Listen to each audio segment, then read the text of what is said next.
नहमदुहु व नुसल्ली अला रसूलिहिल करीम अम्मा बाद। जनाब सदर मुहतरम हाफिज़ कराम और सामईन, अस्सलामु अलैकुम व रहमतुल्लाहि व बरकातहू। ये बामुदर ये चरागाए कुमकुमों की कतार, ये बामुदर ये चरागाए कुमकुमों की कतार, सिपाही नूर से स्याही से बरसरे पैकार।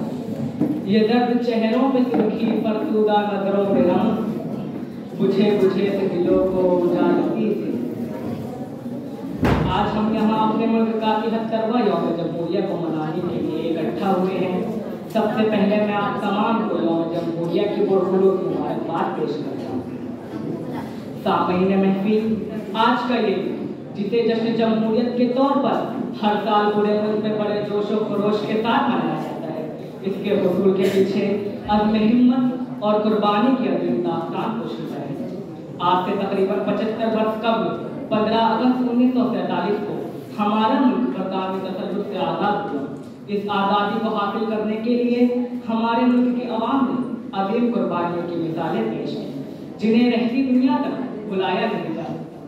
कई सारे लोगों ने दाद शुजाअत पेश करते हुए अपनी जान तक तो मुल्क के लिए कुर्बान कर दिया।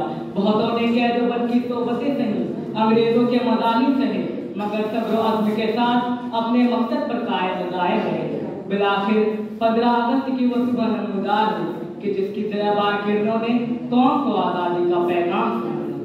आज़ादी के बाद मुल्क की आवाम के लिए एक ऐसे कानून की अशद ज़रूरत महसूस की गई कि जिसमें तमाम तहजीबों के मानने वाले लोगों को उनके हुकूक के साथ जगह मिल सके। लिहाजा ये कमी भी 26 नवंबर 1949 को बाबा साहेब अम्बेडकर की क़यादत में मुसव्विदा आज़ाद कमेटी ने पेश कर दी।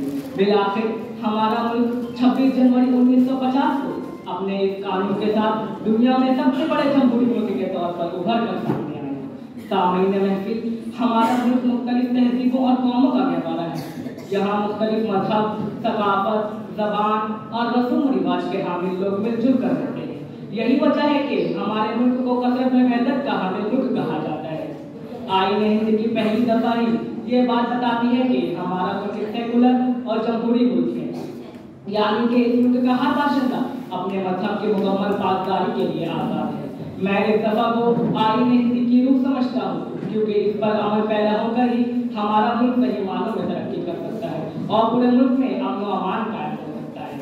अब मैं अपनी बात को इस शेर पर खत्म करता हूँ कि लुटा चुनाव तो दौलत की जुस्तजू क्या है, लुटा चुनाव तो दौलत की जुस्तजू क्या है, निसार हो न हो वतन पे तो आबरू क्या है, लगा दे आग न दिल में तो आरज़ू क्या है, न जोश खाए जो गैरत से वो लहू क्या है, फिदा वतन पे जो हो आदमी दिलेर है वो, फिदा वतन पे जो हो आदमी दिलेर है वो, जो ये नहीं तो फकत हड्डियों का ढेर है वो।